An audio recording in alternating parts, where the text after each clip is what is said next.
minutos, y a propósito de la noticia conocida en las últimas horas sobre el dictamen que dio Medicina Legal sobre la causa de la muerte de la chilena Ilse Amorí Ojeda González, según la cual recibió un fuerte golpe en la cabeza que habría provocado su deceso, pues queremos hablar sobre el tema de feminicidio, ya que recordemos que la Fiscalía General de la Nación tipificó este caso, el asesinato de esta extranjera, como un feminicidio agravado, pero además en las audiencias concentradas también le imputó a Juan Guillermo Valderrama Amezquita, el ex policía de 28 años, que fue capturado por la desaparición de esta extranjera. Le imputó a él, además del feminicidio agravado, los delitos de desaparición forzada agravada y ocultamiento de pruebas. Recordemos que en Colombia está vigente la ley 1761 o ley Rosa Elvira Celi, que reconoció en 2015 el feminicidio como un delito autónomo, con el fin de garantizar la investigación y sanción de las violencias contra las mujeres por motivos de género y discriminación. A propósito del caso de la chilena Ilse Amorí Ojeda, asesinada en Río Negro, en Santander, al parecer por quien fuera su pareja, el santanderiano Juan Guillermo Valderrama, pues queremos exponer el alcance de esta ley, ya que este año han ocurrido varios casos de feminicidio en Santander, y hoy en día lo que ya están expresando los habitantes de este departamento en redes sociales es: ¿y qué pasa con los otros casos? ¿Por qué la investigación rigurosa que se hizo en este caso no se hace en los demás casos? ¿Por qué el acompañamiento que recibió esta familia extranjera por parte de las autoridades, no solo de su país, sino de las autoridades colombianas, no lo ha habido en los otros casos de feminicidio? Y para entrar en contexto, tenemos dos invitados en Opina Santander. Tenemos al doctor Danilo González León, abogado de la Universidad Santo Tomás de Bucaramanga y especialista en Derecho Penal. Doctor Danilo, bienvenido a Opina Santander. Muchas gracias, muy gentil, agradecido por la invitación que me hacen acá a su programa para expresar cada uno de los detalles de este proceso. Y nos acompaña también vía telefónica la fundadora y directora del Observatorio Ciudadano de Feminicidios en Santander, Ginaliz Pineda. Ginaliz, bienvenido a Opina Santander. Muchas gracias y un gran saludo para todos y todas. Bueno, para entrar en contexto, Ginaliz, recordemos cómo está la situación del feminicidio en Santander, los casos que han ocurrido este año de muertes violentas de mujeres. De esos, ¿cuántos ha tipificado la Fiscalía como feminicidios y cuántos, en opinión suya, que se ha especializado en este tema, deben ser considerados como tales? Bueno, el dato exacto de muertes que sufrieron pues esos hechos violentos, letales, lo aproximamos, sí, porque hacemos el rastreo a partir de fuentes como periódicos, radio, incluso familiares de las víctimas, y sabemos que están entre 16 víctimas mortales.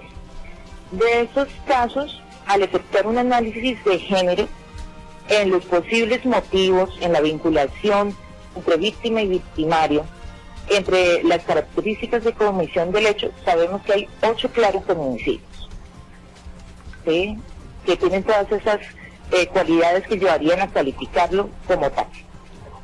Y sabemos que no todos estos casos han sido tipificados por la Fiscalía, es decir, han sido ocultadas esas evidentes razones de género. Uno de los casos emblemáticos que sabemos actualmente que está oculto, ¿sí?, presentado como o procesado como un homicidio, es el de Sandra Durán en Cimitarra. Pero sabemos también que hay otros casos que pueden estar corriendo esa misma suerte, como el de Duleini Moreno, que fue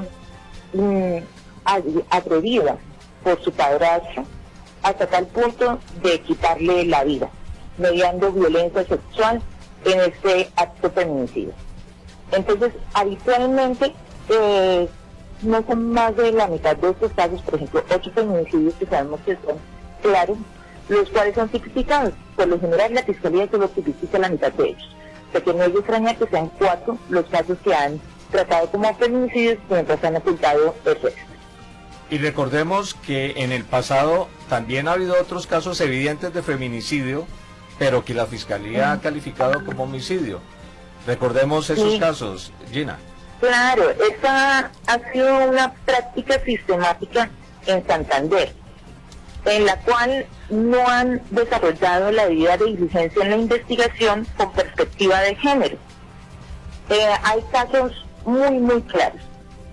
Uno de ellos es el de Yolzabeth Durán, una médica quien trabajaba y era oriunda de Barranca Bermeja, y allí fue atacada severamente a nivel físico, a nivel psicológico y a nivel sexual por parte de un conocido de ella, realizando una instrumentalización de género incluso de su cuerpo, que fue enterrado en la casa del agresor. Y pese a estas razones de género, fue calificado como si fuese homicidio, con una pena irrisoria para el autor y pues negando las razones de género. Y eso lo podemos ver en otros casos, a lo largo, pues están extendidos y de forma sistemática desde el año 2015, como el feminicidio que fue procesado como homicidio de Caterina Escalante, de la profesora Sandra Enoida, incluso de Irene Pérez. El caso de un feminicidio que tomó relevancia nacional en medios, que llegó a casi todos nuestros territorios, conociendo pues la severidad y la brutalidad de la violencia feminicida que se ejerció contra Irene y contra su hijo, que también fue asesinado. Y aún así fue calificado el hecho como homicidio. Sí, recordemos el caso de Irene Pérez, que lo reseñamos en nuestras redes sociales. Ella fue asesinada en el jurisdicción rural del municipio de Landazuri. El homicida la decapitó, separó su cuerpo de la cabeza. El niño, hijo de ella, menor, que observó todo, fue asesinado lentamente a golpes. Posteriormente fue amarrado su cuerpo a una cabulla, a un lazo, y así fue lanzado su cuerpo al río por el homicida. El homicida no se entregó, fue capturado, y pese a todas las evidencias, la Fiscalía General de la Nación calificó este hecho como homicidio. Pero no solo eso, su esposo no fue informado oportunamente de las audiencias concentradas contra el sospechoso, ni de la audiencia de juicio. Tampoco recibió por parte de la Defensoría del Pueblo la asistencia legal que ameritaba este caso, que incluso la Defensoría del Pueblo le negó sistemáticamente información sobre este proceso. Gina, ¿por qué cree usted que sucede esto? ¿Por qué la Fiscalía General de la Nación está calificando feminicidios como homicidios? Bueno, entonces creo que ya se han mencionado algunas de las problemáticas del panorama de feminicidios en Santander. Por una parte, pues está la atención integral a las familias que mencionaba hace un momento, su merced, pero además, por supuesto, este ocultamiento de feminicidios. Es decir, que no se tipifiquen como tal, por el delito que corresponde, sino como el homicidio. Y esto tiene que ver con algunos factores. Podríamos pensar que hay una falta todavía a nivel de formación con perspectiva de género para conocer la ley 1761 de 2015 y materializarla. Pero creo que va mucho más allá de eso. Va con esa ausencia de voluntad para reconocer esas violencias extremas contra las mujeres. Y además porque permite el eficientismo. al tipificarse o al calificarse como homicidio, se pueden desarrollar preacuerdos entre la Fiscalía y la Defensa y rápidamente concluir el caso, pese a que no exista verdad ni justicia para las víctimas y unas penas irrisorias para los autores. Entonces creo que tiene que ver fuertemente con el eficientismo y que se puedan desarrollar esos preacuerdos dando pues mayores garantías. Creo que en ese sentido sí se requiere en la región un compromiso fuerte desde las instituciones, el seguimiento y debería para esa materialización de la ley 1761 de 2015 y también reconocernos como ciudadanía en esas deberías y seguimientos, en el monitoreo y exigencia. ¿Sí? Todas las mujeres estamos en riesgo de ser víctimas de feminicidio y tiene que cambiar esa cultura. Tenemos esa exigencia y materialización y también las garantías de derechos para los familiares de las víctimas. ¿Por qué en el caso de la chilena Ilse Amorío Ojeda sí se calificó el delito como feminicidio agravado, además de los otros dos delitos? ¿Y por qué sí se vio aquí una reacción efectiva de las autoridades, incluyendo la Fiscalía General de la Nación, el Instituto de Medicina Legal, la Policía Nacional y la SIJIN? Llena. Muy bien. Incluso la Defensoría del Pueblo, porque la Defensoría Claro que del sí. Pueblo hasta brindó asistencia legal a la familia chilena. Muy bien. Yo creo que lo primero es señalar que ese es el camino para todos los casos, ¿sí? Y para todos los familiares de las víctimas. Desde el observatorio nosotros celebramos que se desarrollen con la debida diligencia y con tal rigurosidad y especializados en estas investigaciones, ¿sí? Entonces, para eso pues, nosotros celebramos que la familia de Ilse tenga una alta oportunidad de tener justicia y verdad en ese reprochable feminicidio. Pero exactamente, esto no ocurre en la mayoría de casos. Ese es un caso excepcional, ¿sí? En el que se garantizan los derechos y se hace acompañamiento integral. Es un caso excepcional, no ocurre en la mayoría. Y esto pues tiene que ver porque no hay un interés ni un compromiso con el resto de casos. Digamos, acá estaríamos hablando de las vidas de las mujeres en Santander, las vidas de las mujeres en las zonas rurales, pareciera no tener entonces pues, igual valor o mayor valor, ¿sí? Creo que han abordado el caso de Ilse Amori por la relevancia también mediática que tuvo, por el hecho de ser extranjera, ¿sí? De haber estado también en su país ligada a una institución como la policía, y en la medida que se va tornando mediático también, pues esa exigencia, ¿sí? Desde los distintos sectores de la sociedad e incluso desde el mismo Estado, ¿no?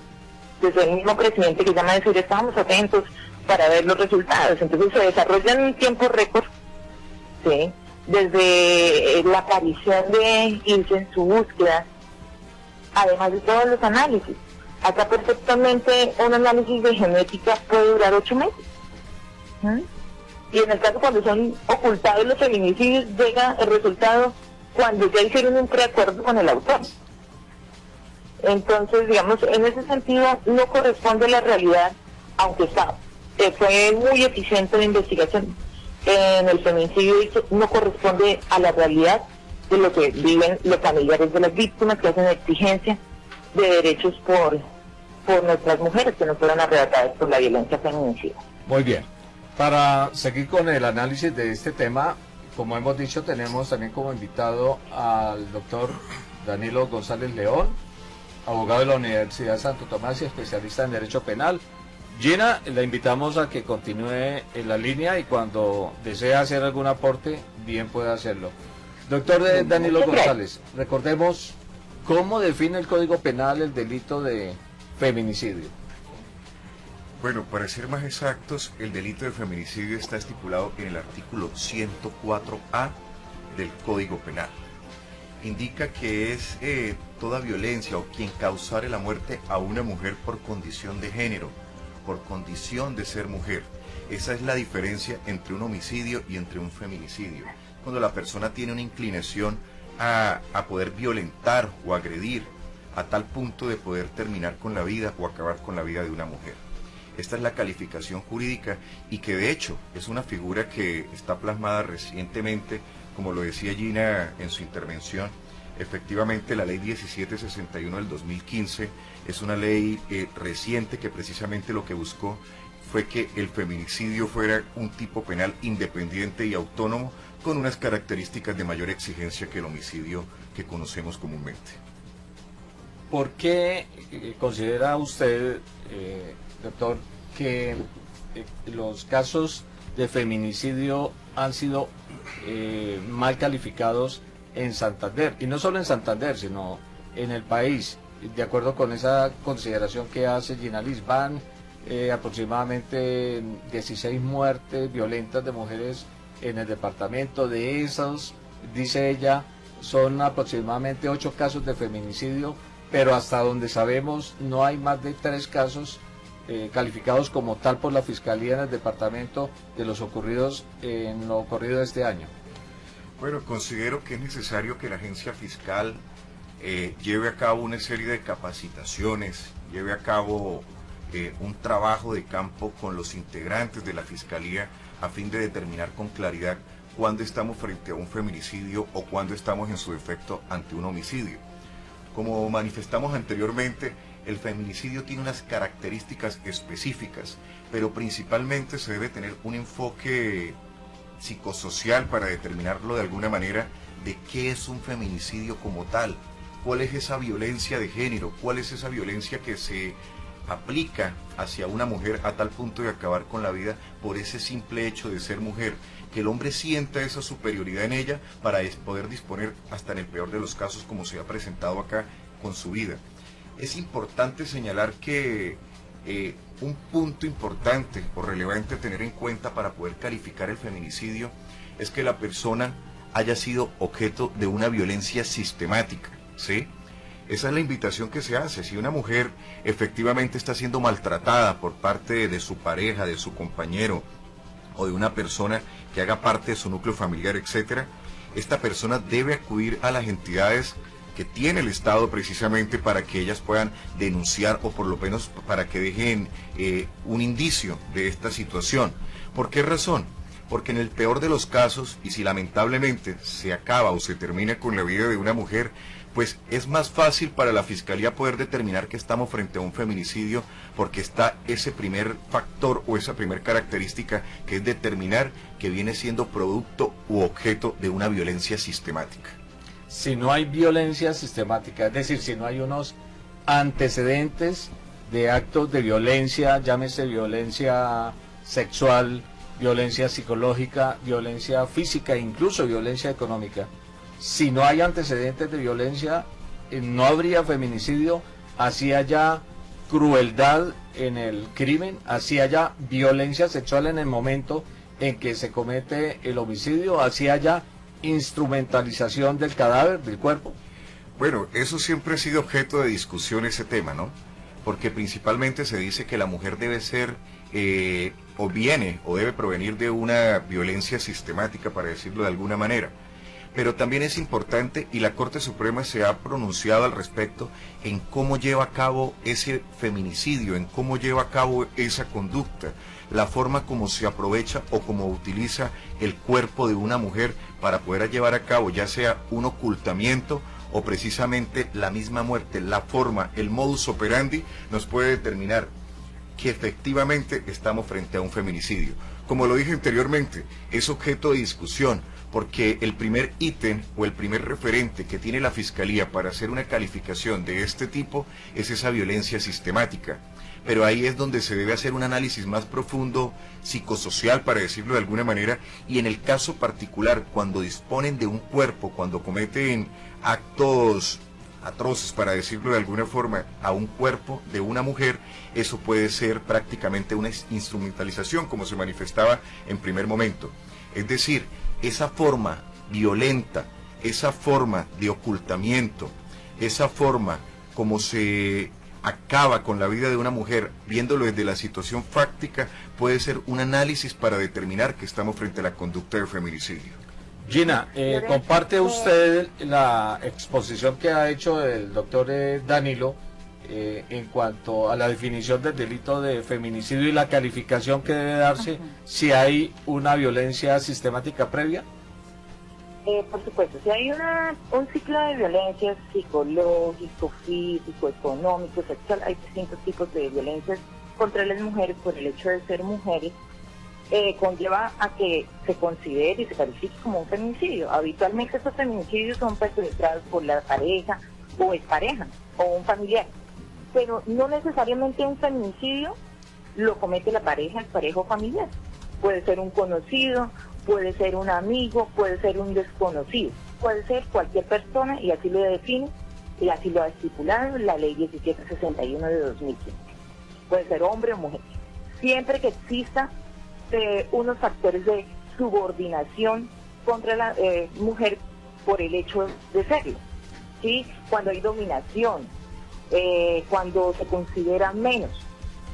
Y el enfoque que se debe llevar es un enfoque de género, ¿sí?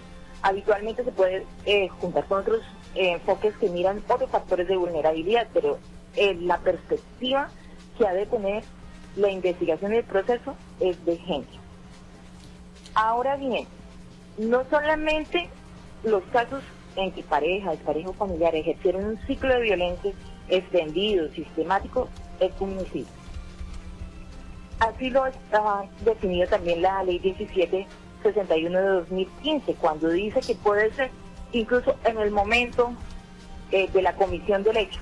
Es decir, viene un desconocido que antes no me ha atacado ni violentado en ninguna de esas modalidades de agresiones psicológicas, físicas, sexuales, pero sí en el determinado momento en que ejecuta la acción feminicida concreta, asesina a la mujer por ser mujer. Aunque no esté ese ciclo de violencia, puede corresponder a un feminicidio y sí hay lineamientos claros. La ley 1761 contempla por lo menos 6 características o 6 condiciones en que puede ocurrir un feminicidio, y dice pues, que no es solamente el ciclo previo, que puede ocurrir en el momento de la comisión, la instrumentalización sexual, la instrumentalización de género, y ya también a nivel jurisprudencial se ha establecido que estas no son las únicas condiciones, las únicas características en que se puede dar, que cada caso debe ser analizado desde esa subordinación a la que se lleva la mujer, ese control y dominio sobre su cuerpo, su vida, su autonomía, y pues cómo se ven también perjudicados esos derechos.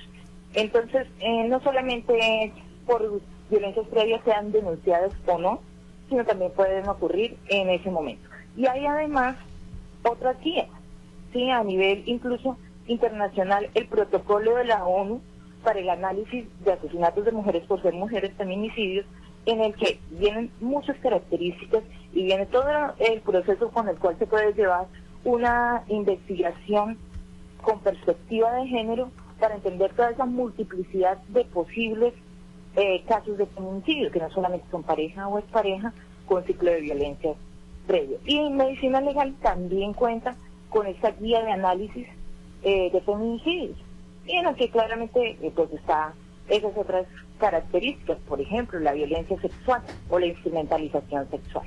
Sí, esa es una característica en feminicidio. Si ocurre este tipo de ataque, si además le sumamos lesiones infamantes o despersonalización o deshumanización, muy probablemente estaremos frente a un feminicidio.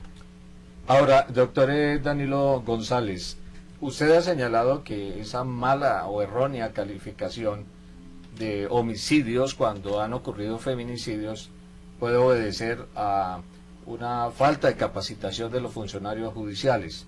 Pero, ¿qué posibilidad habría de que esa calificación obedezca a la necesidad de descongestionar los despachos judiciales, o en el peor de los casos a pereza investigativa? Porque obviamente la calificación de un feminicidio exige un mayor rigor por parte de la Fiscalía.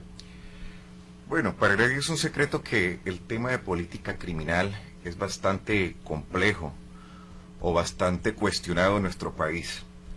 Particularmente en el caso del feminicidio, como se indicaba en primer momento, de pronto esa falta de conocimiento por parte de las autoridades competentes para poder hacer la calificación puede ser lo que conlleve a esta situación. ¿Qué es lo que se busca y por qué se debe hacer un análisis tan puntual o con mayor dedicación? Porque es que acá siempre van a existir unas partes en un proceso, que es la defensa, representante de víctimas, fiscalía y juez. Entonces, antes de hacer una calificación jurídica, es necesario empezar a determinar cada uno de esos numerales.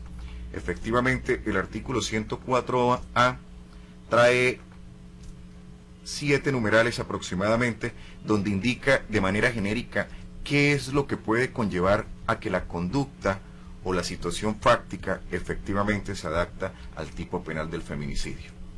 Y es ahí donde se debe analizar. El análisis que se ha hecho normalmente es la violencia sistemática, lo que se indicaba en primer momento por el suscrito.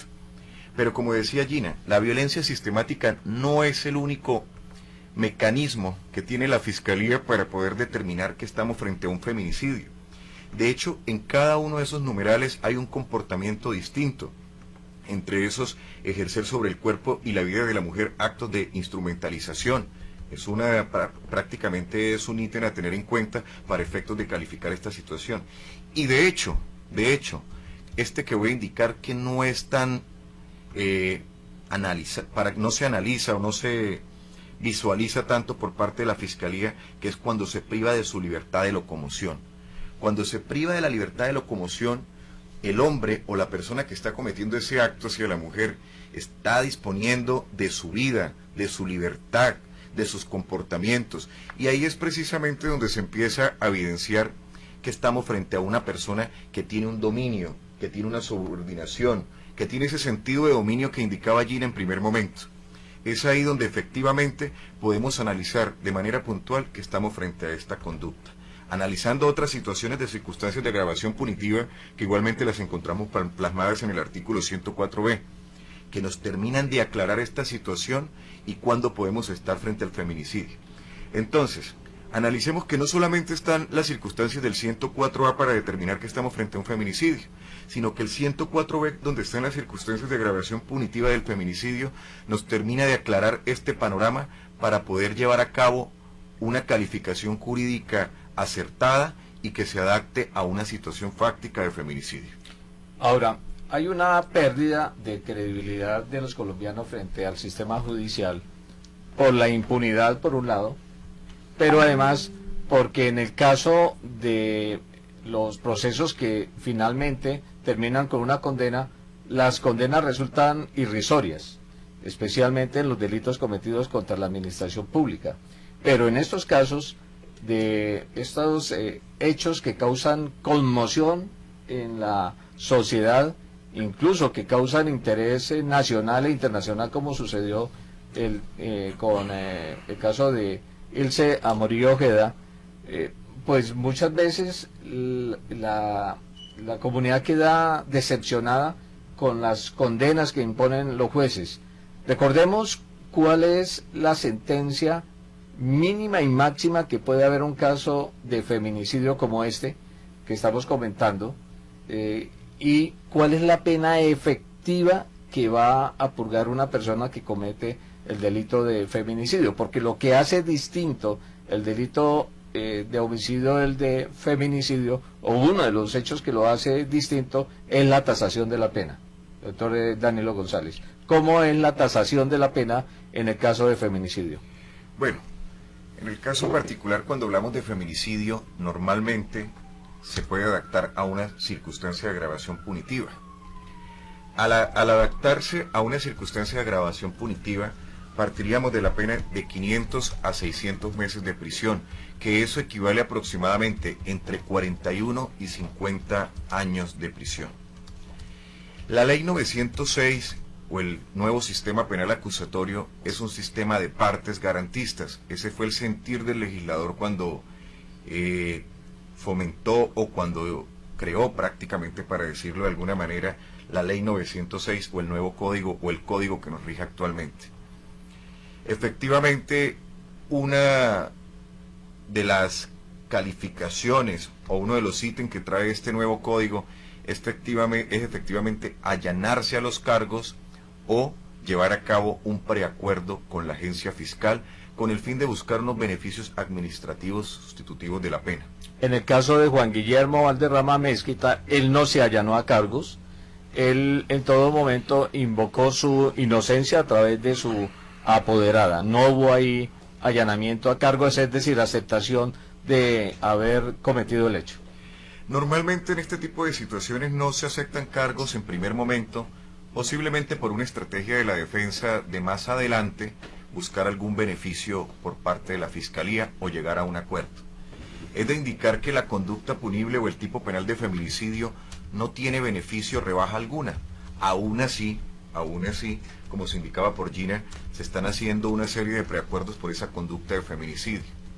Es de indicar que efectivamente, si se lleva a cabo un preacuerdo con el fin de humanizar la pena y la actuación procesal del indiciado, porque recordemos que como es un sistema de partes, garantista y demás, efectivamente puede tener alguna rebaja de la pena, pero no tan significativa como en un homicidio.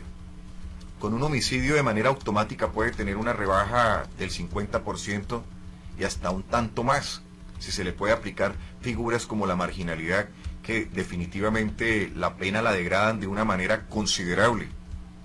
El feminicidio no comporta ese tipo de conductas en el momento de llevar a cabo un preacuerdo.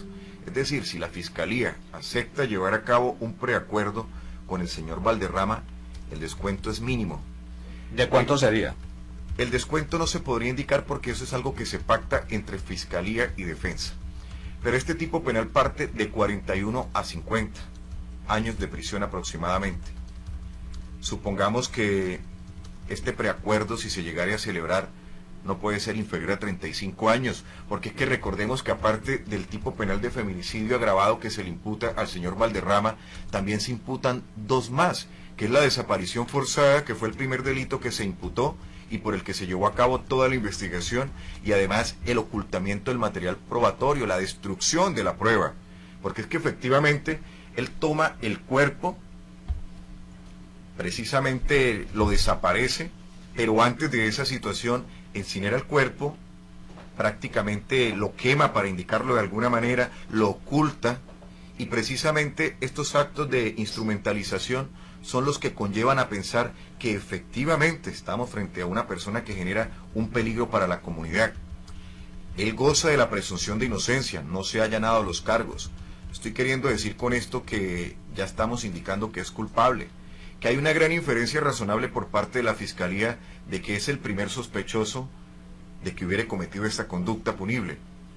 Pero es que acá hay una situación, y precisamente ahorita que precisamente recordando toda esta situación que se presentó en audiencias preliminares frente al feminicidio, ¿por qué razón podemos decir que él ejercía como un dominio sobre la mujer? Porque se logra demostrar, o por lo menos fomentar una inferencia razonable de que él tenía este tipo de población o este tipo de mujeres que tenían una edad avanzada para poder acudir a ellas, romances y demás, y poder obtener su patrimonio. Posiblemente como se presentó en el caso de Ilse Ojeda, que al parecer el móvil o el motivo que conllevó a esta situación fue de carácter económico. Entonces, hay un concepto, podríamos decir que erróneo, en que simplemente debe existir violencia física o violencia sexual o psicológica. Si analizamos el artículo 104A, numeral A, nos dice de una violencia física, sexual, psicológica o patrimonial. Acá efectivamente en el caso de Ilse Ojeda hay una violencia patrimonial porque es que hay unas llamadas o unos mensajes de WhatsApp donde ella prácticamente manifiesta que él solamente era plata, y siempre hace referencia a esa situación. Como también hay una inferencia razonable de que al parecer ella le enviaba un dinero de manera permanente o tenía una mensualidad, para decirlo de alguna manera. Sí, una mesada de 1.200.000 pesos. Aproximadamente. Y adicionalmente, ella cuando se vino de Santiago de Chile, se vino con la liquidación, porque ella renunció a su cargo como sargento segunda de Carabineros de Chile y recibió de indemnización 20 millones de pesos chilenos, que equivalen a 95 millones de pesos colombianos. Y adicionalmente se conoció que, estando en Colombia, tomó un seguro de vida donde su único beneficiario era Juan Guillermo Valderrama Mezquita, un seguro por alrededor de 75 millones de pesos. O sea, hay al menos 3 hechos relacionados con lo que usted llama, doctor, violencia patrimonial. Exactamente, bajo ese entendido, ella manifestaba su inconformismo a sus familiares. Hay unos mensajes de WhatsApp, precisamente cuando acceden al teléfono celular de ella, ella siente un inconformismo porque realmente todo no fue como se había indicado por parte de la persona que está siendo objeto de investigación. Y ella hace un pronunciamiento muy fuerte referente a ese tema patrimonial, de que todo era plata, plata, plata, para decirlo textualmente como ella lo indicaba dentro de este comunicado. Ella utilizó una palabra que también es común en Colombia. Ella decía, solo Lucas. Solo Lucas fue lo que se encontraba precisamente dentro del celular. Entonces podemos analizar que sí existe una violencia patrimonial, y ahí sí se puede analizar que fue de manera sistemática. Entonces, si no se ha determinado por el momento que hay una violencia física sistemática, sí se puede determinar que hay una violencia patrimonial de manera sistemática y permanente. Como decía Gina en primer momento, es que no se necesita que haya una violencia sistemática, o no se requiere de que exista solo una violencia sistemática, sino la forma como utilizó el cuerpo, la forma como llevó a cabo un ocultamiento de la prueba, y precisamente esa instrumentalización o ese mensaje que emite hacia las mujeres es lo que hace que se materialice esa conducta o que se pueda evidenciar ese tipo penal de feminicidio. Ahora, doctor Danilo González, estamos ante un feminicidio agravado. Cuando un delito tiene ese apelativo de agravado, hay tentativa de homicidio agravado, hay homicidio agravado, hay feminicidio agravado, incluso desaparición forzada agravada. ¿En esos casos aumenta la pena o sencillamente eso se tiene en cuenta para la tasación, para no hacer rebajas considerables de la pena? No, desde el primer momento se tiene en cuenta esas circunstancias de agravación punitiva del feminicidio. Desde el primer momento, en el momento que se hace la imputación por parte de la Fiscalía, se indica si efectivamente es agravado o no es agravado. En el caso de la ciudadana chilena de Ilse Ojeda, efectivamente se determinó que el señor Valderrama había cometido un feminicidio agravado. Y es que en ese artículo 104 hay unos ítems para poder determinar. Podemos analizar acá, para indicarlo de grosso modo, podemos indicar que una de esas circunstancias de agravación es la del literal D del artículo 104b, cuando se cometiera en una mujer en situación de desplazamiento forzado, entre varias situaciones, pero entre esas, la de desplazamiento forzado, la de desaparición forzada, para decirlo de alguna forma. Efectivamente, acá hay unos actos de mutilación que también conllevan a que se agrave esta situación, y también se presentó una agresión o sufrimiento físico, sin saber si fue un sufrimiento psicológico también, ¿sí? Pero se puede determinar, como indica principalmente en ese literal F del artículo 104b, donde dice sobre agresiones o sufrimiento físico. Sufrimiento físico es evidente porque ya se determinó de hecho por medicina legal que lo que ocasionó toda esta situación fue un golpe en la cabeza de la señora, de la ciudadana chilena, y efectivamente todo este acto de instrumentalización que utiliza el señor Valderrama determina que hubo una, para indicarlo de alguna forma, alguna agresión o sufrimiento físico, porque es que cuando encuentran el cuerpo está desmembrado completamente, aparte, sin saber que ese golpe que él propina en la cabeza de la señora Ilse Ojeda haya sido contundente, sin saber aún que posiblemente cuando fue incinerada y demás todavía tuviera signos vitales. esta situación no se determina, lo que viene cierto es que sí se utilizó ese cuerpo, fue incinerado, fue oculto y efectivamente, afortunadamente o inafortunadamente para él, había una persona que tenía conocimiento o que posiblemente tenía conocimiento de que ese cuerpo no era el de una res como en primer momento se había indicado por él, que al parecer buscó una persona o un tercero que le ayudara a incinerar el cuerpo en el municipio de Río Negro, porque al parecer era una res que se había desbordado y que pues por su olor fétido y demás necesitaba incinerarla y luego tirarla a un barranco o ocultarla.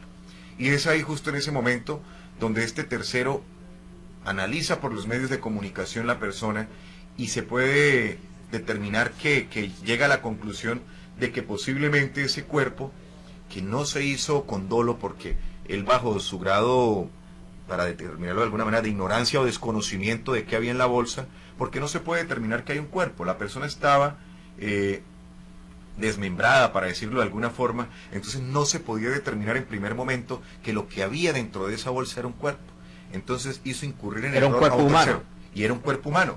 Y cuando se hace el cotejo y demás por parte de medicina legal, determinan que los restos óseos corresponden a la ciudadana chilena. Ahora, ya hablamos de la pena que podría tener el señor Juan Guillermo Valderrama, que oscila entre los 41 y los 50 años. Pero sabemos que en Colombia las penas privativas de la libertad son menores, es decir, la pena efectiva, porque hay rebajas por buen comportamiento, hay rebajas por estudio, hay incluso cuando se cumple cierto porcentaje de la pena privativa de la libertad la posibilidad de que el procesado tenga el beneficio de detención domiciliaria, inicialmente permisos de 72 horas y después terminar de cumplir la pena en forma domiciliaria. En este caso, en el que estamos hablando, con una pena entre 41 y 50 años, ¿cuál sería la pena efectiva, la pena privativa de la libertad? Es decir, ¿en cuántos años realmente se traduce esta condena? Bueno, sería muy apresurado de mi parte indicar una pena aproximada en este momento porque todavía se desconoce cuál va a ser el rumbo del proceso. Me explico. Pueden presentarse dos situaciones en el caso. Como bien se dijo en primer momento, el ciudadano objeto de investigación, el señor Valderrama, no aceptó los cargos. Puede escoger su defensa, irse hasta un juicio oral intentando demostrar su inocencia, y en el caso que un juez de la República determine que efectivamente fue el autor de ese delito, puede ser condenado entre 41 a 50 años de prisión. El juez tiene ese marco o esa pena para poder dar ya la sentencia final para determinarlo de alguna forma. Entonces, si determinan o si la defensa decide irse hasta el final, hasta un juicio oral, intentando demostrar la inocencia del señor Valderrama, y se determina por parte del juez de conocimiento que la persona es culpable, en la sentencia tiene un margen para poderse mover unos mínimos y unos máximos, para decirlo de alguna manera, entre 41 y 50 años, dependiendo el impacto social, dependiendo el acto que cometió en el cuerpo, dependiendo el impacto social que tuvo. Y en el caso contrario, si se decide celebrar un preacuerdo con la Fiscalía, eso sí se determina entre las partes. El preacuerdo es una negociación entre Fiscalía y entre Defensa, que mal haría el suscrito en determinar un monto específico, porque es un acuerdo que se llega entre las partes. Como indiqué anteriormente, el feminicidio... Sí, Gina, le escuchamos. Perdone, doctor Sí. Danilo. Doctor, es más esto, de pronto una claridad frente a preacuerdos en el delito de feminicidio. En la ley 1761 de 2015 se consagra diáfanamente en el artículo 5 que no podrá celebrarse preacuerdos sobre los hechos imputados ni sobre las consecuencias. Es decir, en el delito de feminicidio, como en el caso de Ilse Amores, de acuerdo con ese artículo 5 y la materialización de esta ley 1761, no es posible realizar preacuerdos. ¿Sí? Entonces, en caso de efectuarlo la Fiscalía en este feminicidio o en cualquier caso de feminicidio que ha sido pues tipificado y está haciendo el proceso, es una denegación de la ley como tal. No es posible realizar o celebrar preacuerdos entre defensa y fiscalía para el delito, de acuerdo con el artículo 5. Sí, efectivamente, en primer momento indicábamos esa situación, ¿no? Que si bien es cierto, en la 1761 hay una prohibición expresa para celebrar preacuerdos. Eso lo indiqué en el momento de mi intervención, pero que en las prácticas de la Fiscalía, teniendo como base pronunciamientos jurisprudenciales que también hacen ley, llevan a cabo esta situación pues que genera como cierta desconfianza por los colombianos, que genera cierta incertidumbre por parte de los colombianos y de la comunidad santanderiana si se llevaría a cabo un preacuerdo en el caso particular, y más por el impacto social que tuvo, más por el impacto o la forma como se llevó a cabo esta conducta y digamos las sensaciones que generó entre los colombianos, no solo los santanderianos, sino en los podríamos decir que ante todos los colombianos y el país chileno de igual forma, la sensación o el impacto que causó. Efectivamente hay una prohibición expresa para el tipo penal de feminicidio, pero muchas veces toman pronunciamientos o jurisprudencia que también hacen ley en nuestro país para llevar a cabo esta situación. Como indiqué anteriormente, si se llevaría a cabo un preacuerdo, que como indica Gina, hay una prohibición expresa, el impacto social, no solamente es un feminicidio, hay una desaparición forzada, adicional a esto hay un ocultamiento de la prueba, por lo tanto esa situación es algo que debe analizar la agencia fiscal en el momento de tomar una decisión, porque es que también la Fiscalía no está obligada a celebrar preacuerdos. La Fiscalía es autónoma en decir preacuerdo o me voy a un juicio. Puede presentarse la situación de que en el momento que la defensa, si así lo considere, decida llevar al cabo un preacuerdo para buscar un beneficio para su cliente, la Fiscalía le diga no le hago preacuerdo porque las pruebas que tengo son contundentes, efectivamente las pruebas apuntan a que el señor Valderrama cometió la conducta punible y aparte es una situación que generó un impacto social y que conmovió a todo un país, por lo tanto considero que no voy a llevar a cabo un preacuerdo. Hechas estas salvedades, doctor Danilo y Gina, ¿cuál sería la pena efectiva privativa de la libertad que tendría el señor Juan Guillermo Valderrama Amezquita? Es decir, supongamos que el juez que dicte sentencia le impone como condena 50 años de prisión. Efectivamente, ¿cuántos años pagaría en la cárcel? Con el tema de los descuentos por buena conducta, por estudios y por los demás beneficios que tienen los procesados en Colombia. Bueno, en el caso en particular, como se decía en primer momento, como no hay beneficios o subrogados penales, no tendría el derecho a ese cumplimiento de la mitad de la pena que normalmente tienen casi todos los delitos, con excepción de varios, pero para ser más puntual podríamos decir que los delitos cometidos contra menores de edad y acá en el caso particular con feminicidio. Es decir, el cumplimiento de la mitad de la pena, hay un artículo del Código Penal que es el artículo 38G. El artículo 38G precisamente lo que indica es que cuando la persona ha cumplido con la mitad de la pena y que cuando se ha demostrado que efectivamente la persona tiene un arraigo familiar y demás, la persona tendría derecho a una domiciliaria. Acá no podríamos darle aplicabilidad precisamente por esa prohibición expresa, pero sí hay una pequeña rebaja, para decirlo de alguna forma, que es la estipulada dentro del artículo 64 del mismo Código Penal, que lo tiene toda persona. Y precisamente la comunidad internacional se pronunció al respecto con el fin de humanizar las penas, porque es que en nuestro país no existe ni la cadena perpetua, ni penas que superen los 60 años de prisión. Entonces, precisamente con el fin de humanizar la pena y la actuación procesal y todo lo demás, está ese artículo que habla de la libertad condicional, pero habla de unas 3/5 partes. Es decir, cuando esta persona cumpla las 3/5 partes, efectivamente tendría derecho a algún beneficio o a estos descuentos que da la norma. De resto no tiene descuento o no tiene ningún beneficio como lo tiene un homicidio, Podríamos decir que un homicidio tiene cualquier cantidad de descuentos. Vamos a hacer un caso hipotético, que el llamado sea de 40, preacuerda con la fiscalía, le dan la complicidad, automáticamente tiene la mitad de la pena, que equivale a 20 años de prisión.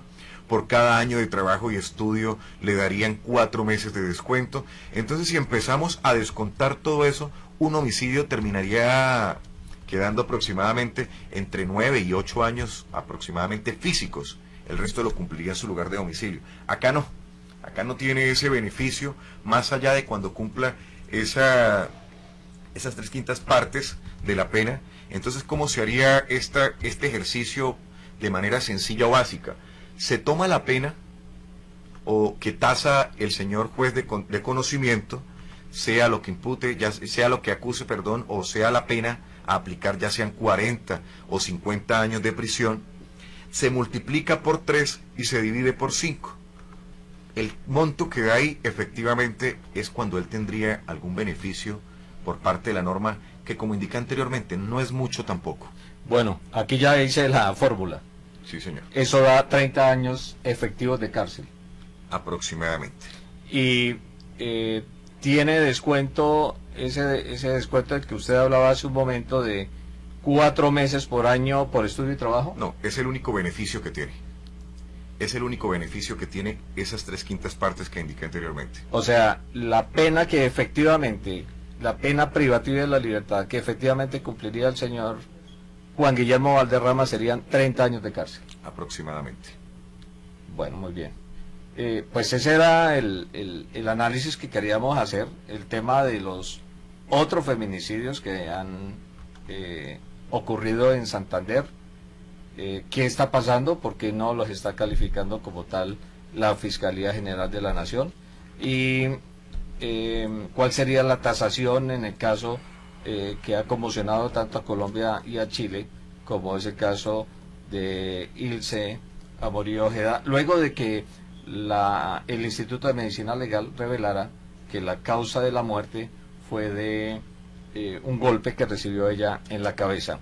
Y esta noticia se da al tiempo que se conoce que acaba de ser sentenciado a 53 años y 8 meses de prisión el señor Adolfo Enrique Arrieta García por su responsabilidad en el secuestro, abuso sexual y homicidio de la niña Génesis Rúa Vizcaíno, de 9 años de edad, en hechos ocurridos el 28 de septiembre de 2018 en el municipio de Fundación, en Magdalena. ¿Esta sería la condena más alta impuesta en Colombia, doctor Danilo?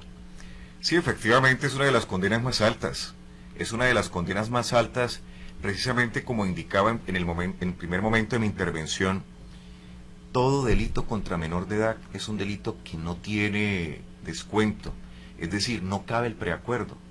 No he visto el primer fiscal o no he visto el primer preacuerdo cuando hay delitos que se presenten contra menores de edad, en caso particular cuando son actos sexuales abusivos, accesos carnales abusivos, o cuando se presentan homicidios con menores de edad.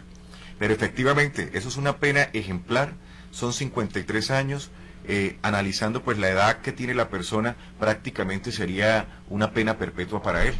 Sí, una cadena perpetua, que igual que en el caso de Juan Guillermo Valderrama, esos 53 años se traducirían en máximo unos 31 años efectivos de pena privativa de la libertad.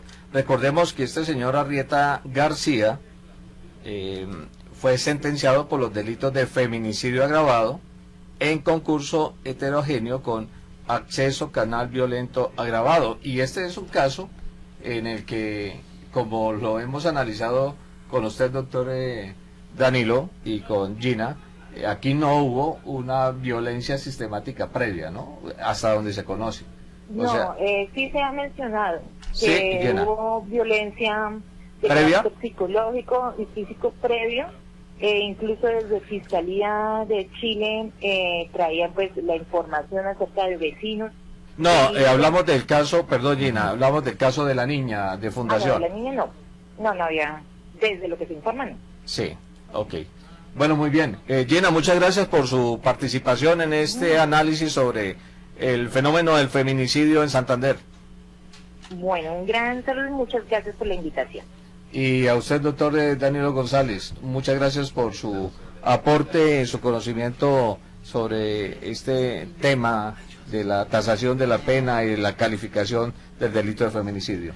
Muchas gracias realmente por la invitación al programa y pues esa es la idea, tener un panorama más o menos claro de lo que se presenta en este caso de feminicidio.